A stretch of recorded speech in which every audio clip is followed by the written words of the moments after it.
नमस्कार, मी प्राजक्ता तांडेल. बुलेटिनमध्ये आपलं सगळ्यांचं स्वागत. आणि बुलेटिनच्या सुरुवातीलाच दिवसभरातली सगळ्यात मोठी बातमी, तिन्ही बाजूंचे युक्तिवाद हे पूर्ण झालेले आहेत. किला कोर्टामध्ये सुनावणी सध्या सुरू असल्याचं कळतंय आणि अगदी थोड्याच वेळात निकाल आपल्या हाती येणार आहे. या क्षणाची अतिशय मोठी बातमी आपण पाहतोय. गुणरत्न सदावर्ते यांना किला कोर्टात आज हजर करण्यात आलं आणि आता तिन्ही बाजूंचे युक्तिवाद पूर्ण झालेले आहेत. तर किला कोर्टामध्ये सुनावणी सुरू असल्याचं आपल्याला पाहायला मिळतंय. थोड्याच वेळात निकाल हाती येणार आहेत. या क्षणाची अतिशय मोठी, संपूर्ण राज्याचं या निकालाकडे खरं तर लक्ष लागलेलं आहे. त्यामुळे गुणरत्न सदावर्ते यांना बेल होणार की जेल होणार याकडे सगळ्यांचं लक्ष लागलंय. तसंच त्यांना न्यायालयीन कोठडी देण्यात येणार की पोलीस कोठडी मिळणार हे देखील पाहणं महत्त्वाचं ठरणार आहे. या क्षणाची अतिशय मोठी बातमी आपण पाहतोय. सध्या तिन्ही बाजूंचे युक्तिवाद हे पूर्ण झालेले आहेत. किला कोर्टामध्ये सध्या सुनावणी सुरू आहे आणि अगदी थोड्याच वेळात निकाल आपल्या हाती येईल. अधिक माहिती देत आहेत आमच्या प्रतिनिधी प्रणाली कापसे आपल्यासोबत जोडल्या गेलेल्या आहेत. प्रणाली, तिन्ही बाजूंचे युक्तिवाद पूर्ण झाले असल्याचं कळतंय. सदावर्तेंना बेल होणार की जेल होणार, काय माहिती मिळते? या संदर्भातली सगळा जो निकाल आहे याचं वाचन थोड्या वेळात सुरू होईल. तुर्तास आपण पाहतोय की तीनही बाजूंचा युक्तिवाद झालेला आहे आणि आता न्यायमूर्ती या संदर्भामध्ये काय निर्णय घेतला जावा याबद्दलचा विचार जो आहे तो करतायत किंवा निकालपत्र जे आहेत ते लिहून त्याचं वाचन थोड्या वेळात सुरू होणार आहे. सगळ्यात महत्त्वाचं जर आपण बघितलं तर तीनही बाजूचे युक्तिवाद म्हणजे कर्मचाऱ्यांच्या वतीनं केला जाणारा युक्तिवाद, सरकारी वकिलांच्या वतीनं केला जाणारा युक्तिवाद आणि त्याचबरोबर सदावर्ते यांच्या वतीनं केला जाणारा, सदावर्तेंच्या वकिलांकडून केला जाणारा युक्तिवाद, हे तिन्ही युक्तिवाद संपलेले आहेत. पोलिसांच्या वतीनं, सरकारी वकिलांच्या वतीनं 110 हे जे कर्मचारी आहेत जे या आंदोलनामध्ये होते, या कर्मचाऱ्यांसह गुणरत्न सदावर्ते यांना सुद्धा 14 दिवसाची पोलीस कोठडी द्यावी अशा पद्धतीची मागणी सरकारी वकिलांनी केलेली आहे. तर अॅडव्होकेट गुणरत्न सदावर्ते यांच्या वकिलांनी मात्र जामीन द्यावा यासाठीचा अर्ज केलेला आहे, आपण पाहतो आहोत. आणि कर्मचारी आहेत हे यांना आरोपी संबोधलं जाऊ नये. ते गेले कित्येक दिवस आंदोलन करतायत आपल्या मागण्यांसाठी, त्यामुळे त्यांचा सहानुभूतीपूर्वक विचार केला जावा असं मत जे आहे ते कर्मचाऱ्यांच्या वतीनं बाजू मांडणाऱ्या वकिलांनी ठेवलेलं आहे. आणि त्यामुळे आता न्यायमूर्ती नेमका काय निर्णय देतात याकडे सगळ्यांचं लक्ष लागलेलं आहे. काल जो काही प्रकार शरदचंद्र पवार यांच्या घराच्या बाहेर घडला हा अतिशय गंभीर प्रकार होता. या प्रकरणामध्ये अतिशय गंभीर स्वरूपाचे गुन्हे हे कर्मचाऱ्यांवर आणि आंदोलनकर्त्यांवर टाकण्यात आलेले होते आणि या आंदोलनकर्त्यांना चिथावणी दिली ती अॅडव्होकेट गुणरत्न सदावर्ते असं म्हणत अॅडव्होकेट गुणरत्न सदावर्ते यांना सुद्धा पोलिसांनी काल अटक केलेली होती. त्यामुळे आज जेव्हा युक्तिवाद झाला तेव्हा तीन बाजूंना युक्तिवाद झाला. एक म्हणजे सदावर्ते यांचे वकील, कर्मचाऱ्यांचे वकील आणि त्याबरोबर सरकारी वकील, या तीनही बाजू ज्या आहेत त्या न्यायाधीशांनी, न्यायमूर्तींनी व्यवस्थित ऐकून घेतलेला आहे आणि त्यामुळे आता नेमका निर्णय काय येतो याकडे सगळ्यांचं लक्ष लागलेलं आहे. सदावर्ते यांच्या वकिलांनी स्पष्टपणे सांगितलं की अशा स्वरूपाचं जे आंदोलन आहे ते आंदोलन बारामतीमध्ये केलं जाईल अशा पद्धतीचं वक्तव्य हे सदावर्ते यांनी केलेलं होतं. त्यांनी कुठेही मुंबईमध्ये आंदोलन केलं जाईल किंवा शरद पवार यांच्या घरावर आंदोलन केलं जाईल अशा पद्धतीचं वक्तव्य केलेलं नव्हतं. असं कुठलंही वक्तव्य कुठल्याही प्रसारमाध्यमांनी दाखवलेलं नाही. त्यामुळे सरकारी वकिलांचं हे म्हणणं की हा संपूर्ण कट होता हे अतिशय चुकीचं आहे. इतकंच नाही तर सदावर्ते यांच्या वकिलांनी हे सुद्धा म्हटलंय की जेव्हापासून कर्मचाऱ्यांची बाजू सदावर्ते यांनी घेतलेली आहे तेव्हापासून सरकार जे आहे ते सदावर्ते यांच्या विरोधात भूमिका घेत आहे आणि त्यांच्या विरोधात बऱ्याच पद्धतीचे कट रचले जात आहेत. इतकंच नाही तर त्यांना जीवे मारण्याचा कट सुद्धा केला जातोय असं स्वतः गुणरत्न सदावर्ते यांनी आज ज्या वेळेला त्यांना न्यायालयात आणलं जाणार होतं त्यावेळेला व्यक्त केलेलं. एकूण जर आपण बघितलं तर या संपूर्ण प्रकरणामध्ये सरकारी वकिलांचं म्हणणं आहे की गुणरत्न सदावर्ते यांनी कट केला होता. कालचा जो प्रकार घडलेला होता हा पूर्वनियोजित, सुनियोजित असा कट होता. तर दुसरीकडे गुणरत्न सदावर्ते यांच्या वकिलांचं म्हणणं आहे की जाणीवपूर्वक सदावर्ते यांना याच्यामध्ये गोवलं जाते कारण ते सातत्यानं कर्मचाऱ्यांची बाजू, कर्मचाऱ्यांच्या हिताची बाजू मांडत आलेले आहे आणि आतापर्यंत त्यांनी हे आंदोलन पुढे रेटलेलं आहे.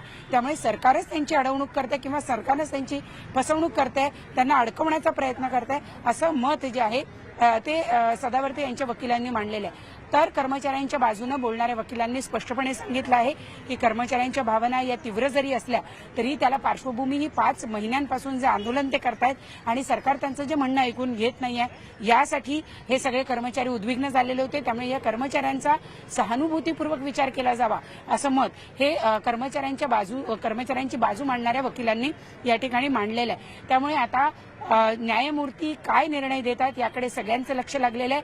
अगदी हे 110 कर्मचारी ज्यांचे कुटुंबीय आज राज्याच्या कानाकोपऱ्यातून आजचा निकाल बघत असतील, त्यांचं लक्ष त्याचबरोबर सदावर्ते यांच्या बाबतीमध्ये काय घडतं याची उत्सुकता लागून राहिलेली आहे। तर एवढा गंभीर प्रकार घडला असताना आज न्यायमूर्ती नेमकं सदावर्ते यांना जेल देतात, बेल देतात की पोलीस न्यायालयीन कोठडी देतात, हे आपल्याला या ठिकाणी बघावं लागणार आहे। सदावर्तेंना आता पोलीस कोठडी मिळते की न्यायालयीन कोठडी मिळते, नेमका निर्णय काय समोर येतोय हे पाहणं महत्त्वाचं ठरणार आहे। प्रणाली, याबाबत अधिकही अपडेट तुमच्याकडून घेत राहू। तुर्तास धन्यवाद या सविस्तर माहितीसाठी। दरम्यान एक मोठी बातमी, सुप्रिया सुळे यांची सुरक्षा वाढवणार असल्याचं कळतंय। सिल्वर ओकवरील हल्ल्यानंतर हा निर्णय घेण्यात आलेला आहे। या क्षणाची अतिशय मोठी बातमी आपण पाहतोय। खरं तर काल आपण पाहिलं, सुप्रिया सुळे यांनी कर्मचाऱ्यांसमोर येऊन विनवणी केली होती, बातचीत करण्याची विनंती केली होती आणि त्यावेळी हल्ला करण्यात आला होता आणि त्याच पार्श्वभूमीवर सुप्रिया सुळे यांची सुरक्षा वाढवणार असल्याचं कळतंय। सिल्वर ओकवर जो काल हल्ला झाला त्यानंतर हा निर्णय घेण्यात आलेला आहे।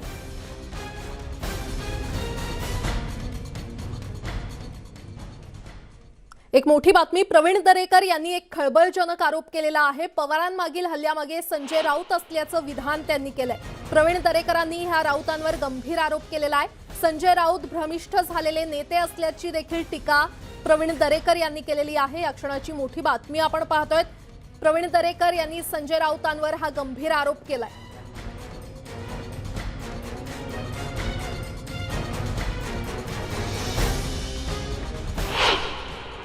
काही दिवस वैफल्यानं ग्रासल्यासारखी वक्तव्य आणि त्यांच्या भूमिका पुढे येताना दिसत आहेत। मला तर असा संशय आहे की या संजय राऊत यांनीच नियोजनबद्ध केलेला काही कार्यक्रम आहे की काय, आणि यामागे संजय राऊतांचाच हात असावा अशा प्रकारची शंकाही आज त्या ठिकाणी घ्यायला त्यांच्या वक्तव्यांमधून वाव आहे आणि त्या दृष्टीनं सुद्धा पोलिसांनी चौकशी करण्याची आवश्यकता आहे। दरम्यान सिल्वर ओकवर झालेल्या हल्ल्या प्रकरणातली एफआयआर कॉपी न्यूज 18 लोकमतच्या हाती लागलेली आहे। एफआयआर मध्ये धक्कादायक खुलासे करण्यात आलेले आहेत। दुपारी 3 वाजताच खरं तर ही माहिती मिळाली होती। आंदोलक सिल्वर ओकवर जाण्याची माहिती दुपारी 3 वाजताच मिळाली होती आणि 7 एप्रिलला सदावर्तेंकडून चिथावणीखोर भाषण करण्यात आलं होतं। निवासस्थानी शिरून जाब विचारणार असल्याचं या भाषणात त्यांनी म्हटलं होतं आणि सदावर्तेंनी ही प्रतिक्रिया त्यांच्या भाषणामध्ये दिली होती। चिथावणीमुळेच आंदोलक सिल्वर ओकवर गेल्या असल्याचं या एफआयआर मध्ये म्हटलेलं आहे। 7 तारखेला रात्री बैठक झाल्याचा संशय देखील होता आणि बैठकीमध्ये सिल्वर ओक बारामतीमध्ये जाण्याची चर्चा देखील झाल्याचं या एफआयआरच्या कॉपीमध्ये म्हटलेलं आहे।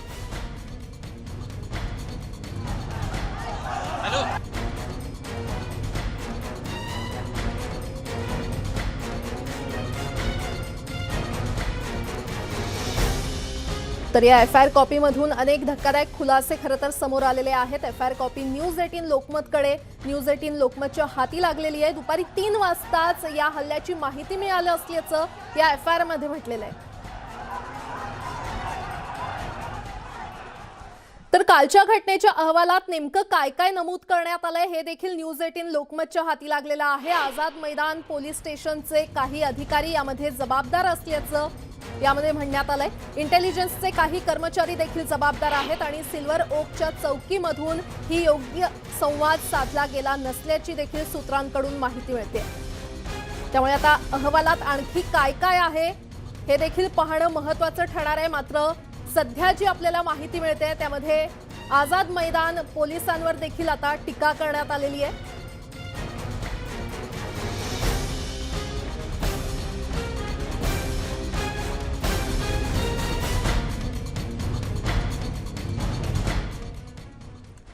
दरम्यान पवारांच्या घरावरील हल्ल्याप्रकरणी आणखी 4 जणांना अटक करण्यात आलेली आहे. हल्ल्यापूर्वी चौघांनी रेकी केल्याचा संशय मुंबई पोलिसांनी व्यक्त केलाय आणि त्याच पार्श्वभूमीवर आणखी 4 जणांना अटक करण्यात आली असल्याची माहिती आपल्यापर्यंत पोहोचते. या क्षणाची मोठी बातमी आपण पाहतोय.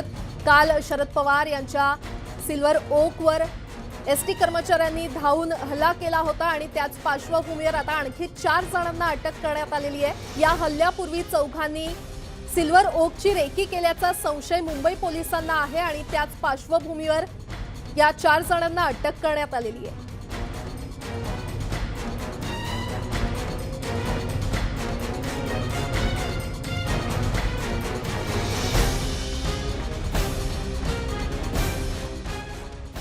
दरम्यान सिल्वर ओकवर झालेल्या हल्ल्याची गंभीर दखल राज्य सरकारनं घेतली आहे. पवारांसारख्या मोठ्या नेत्याच्या घरावर हल्ला होत असताना पोलीस दल काय करत होतं असा सवाल उपस्थित झालाय.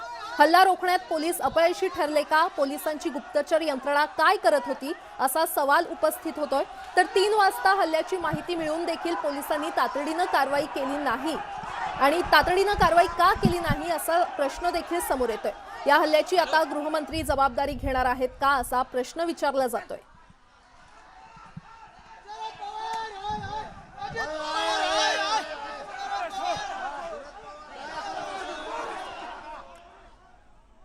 सिल्वर ओक या पवारांच्या निवासस्थानी काही एसटी कर्मचाऱ्यांनी हल्ला केला होता आणि या हल्ल्यानंतर मुंबई पोलीस दलावर मोठे प्रश्न उपस्थित झालेत. या हल्ल्याची पोलिसांना पूर्वकल्पना कशी नव्हती असा सवाल उपस्थित केला जातोय.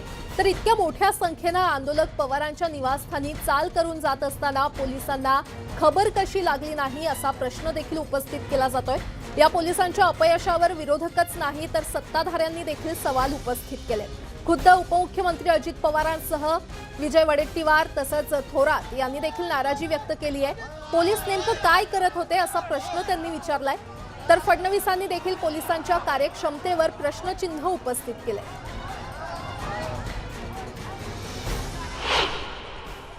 ह्याच्यामध्ये माझं स्पष्ट मत आहे.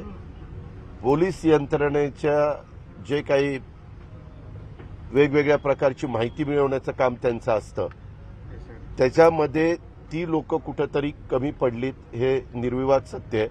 कारण ती लोक ज्यावेळेस तिथं आलेली होती त्याच्या मागे मीडियाचे पण कॅमेरे आहेत. मग मीडियाचे कॅमेरे येतात याचा अर्थ मीडिया बरोबर माहिती घेतं. म्हणजे मीडियाचंही काम तेच आहे की कुठं काय चाललेलं आहे ते ॲक्युरेटपणे लोकांच्या समोर दाखवण्याचा प्रयत्न करायचा. पण हे जर मीडियानी शोधून काढलं तर मग संबंधित यंत्रणेला पोलीस विभागाच्या का नाही ते शोधता आलं. त्याच्याही संदर्भात माझ्या माहितीप्रमाणे एका वरिष्ठ अधिकाऱ्याची चौकशी त्या वरिष्ठ अधिकाऱ्याला त्याच्याबद्दलची चौकशी करायला सांगितलेली आणि त्याच्यातल्या वस्तुस्थिती पुढे येईल. नाही, पोलिसांची गफलत नक्कीच झालेली आहे. पोलीस यामध्ये चुकले आहेत आणि त्या संदर्भात आवश्यक चौकशी होण्याची आवश्यकता आहे. गृह विभाग त्या संदर्भात त्या दिशेने की हे का कसं एकदम अचानक झालं काय त्यांना कशी कल्पना नव्हती या सगळ्या संदर्भात तो तपास तर नक्की होईल आणि जो दोषी असेल त्याच्यावर कारवाईसाठी सुद्धा पाऊल पुढे टाकण्याची आवश्यकता आहे असं माझं मत आहे. एक महत्त्वाचा प्रश्न हा या ठिकाणी निर्माण होतो की संपूर्ण मीडियाला या ठिकाणी माहिती होतं की अशा प्रकारे लोक चाललेले आहेत. कारण मीडियातल्या मित्रांनी मला संध्याकाळी ज्यावेळेस माझा बाईट घ्यायला आले त्यावेळेस मला असं सांगितलं की त्यांना 2:30 वाजताच मेसेज आले होते. तर मग पोलीस काय करत होते? एवढ्या मोठ्या नेत्यांच्या घरावर लोक प्लॅनिंग करून जात आहेत आणि पोलिसांना कल्पना नाही. हे मोठं फेलियर आहे पोलिसांचं. याची खरी चौकशी झाली पाहिजे की अशा प्रकारे एवढं मोठं फेलियर इंटेलिजन्सचं पोलिसांचं कसं असू शकतं की कॅमेरामॅन पोचू शकतात पण पोलीस त्या ठिकाणी उशिरा पोचतात आणि ते दृश्य आपण सगळ्यांनी बघितलं. अतिशय भयावह अशा प्रकारचं दृश्य ते होतं. दरम्यान शरद पवार यांच्या घरात घुसून त्यांना शारीरिक इजा करण्याचा आंदोलकांचा डाव होता असा आरोप राज्याचे गृहनिर्माण मंत्री जितेंद्र आव्हाड यांनी केलेला आहे. तर या हल्ल्यापूर्वी आंदोलकांनी पवारांच्या घराची रेकी देखील केली होती असा दावा देखील आव्हाड यांनी केलाय. हा एक नियोजनबद्ध षडयंत्राचा भाग होता असं देखील आव्हाड यांनी म्हटलंय.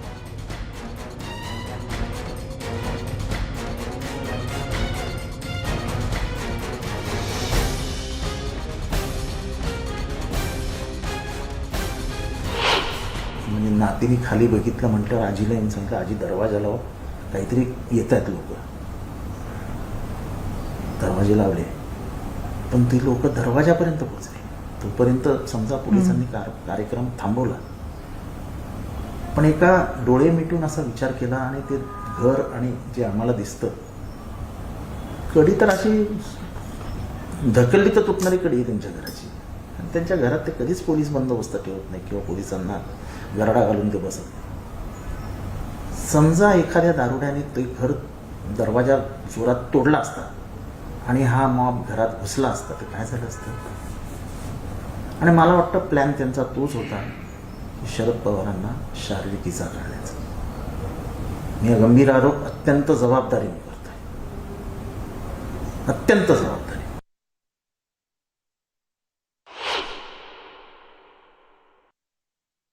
लोक येत आहेत आणि कॅमेरामॅन सगळे उभे आहेत, पूर्ण त्यांच्या मागे पुढे धावत आहेत. It was well planned. जेव्हा कॅमेरामॅन घेऊन माणूस आतमध्ये जातो, सगळ्या पत्रकारांना माहीत असतं, आणि it was a planned violent strategy. मी अत्यंत जबाबदारीने बोलतोय की आता जे मला चित्र दिसतंय, आता मी जो अभ्यास करतोय, की त्यांनी जर घर तोडलं असतं आणि ते आतमध्ये गेलं असते तर त्यांच्या मनातला जो हेतू होता त्यांनी करून दाखवला असता. नशिबाने महाराष्ट्राचं भाग्य की असं काही झालं नाही, देशाचं भाग्य की असं काही झालं नाही, कारण का तो लोकशाहीचा खून ठरला असता.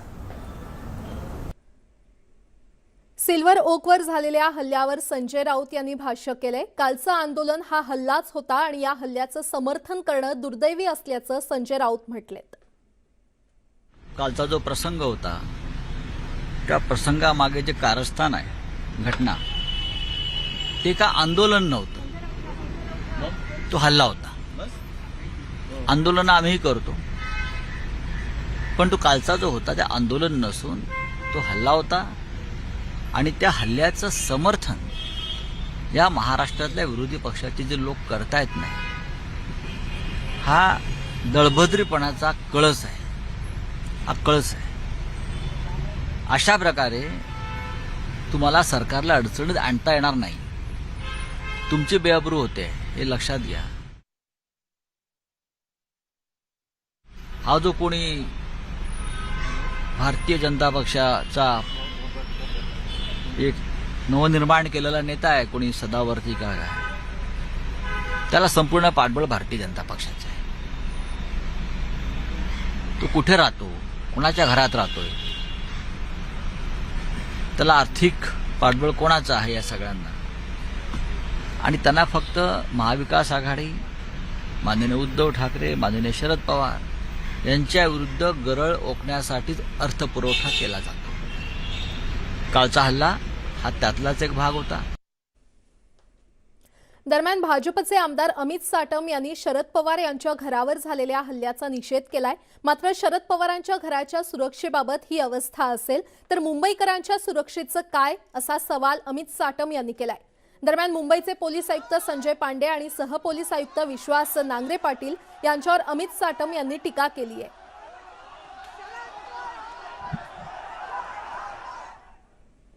की मुंबई पोलीसचे कमिशनर संजय पांडे हे कॉम्प्रोमाइज पोलीस कमिशनर आहेत आणि संजय पांडे यांना सोसायट्यांच्या मॅनेजिंग कमिट्या त्यांच्याबद्दल अनुद्गार काढून त्यांना धमकावणे, बिल्डरांना धमकावणे, डॉक्टरांबद्दल अनुद्गार काढणे आणि भाजप नेत्यांना कशा प्रकारे गोवून त्यांच्यावरती कारवाई करण्यात येईल या गोष्टींमध्ये जास्त रस आहे. त्यांचा या गोष्टींकडे जास्त लक्ष आहे.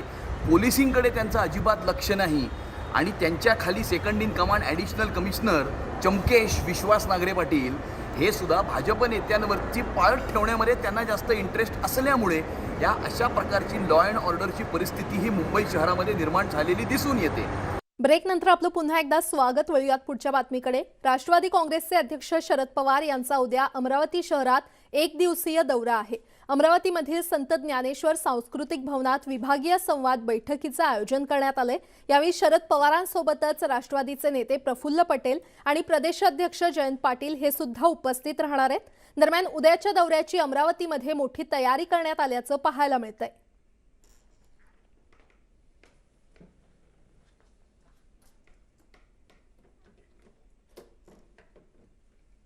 यासोबतच या बुलेटिनमध्ये वेळ झाली इथेच थांबण्याची. मात्र ताज्या बातम्यांसाठी पाहत रहा न्यूज 18 लोकमत.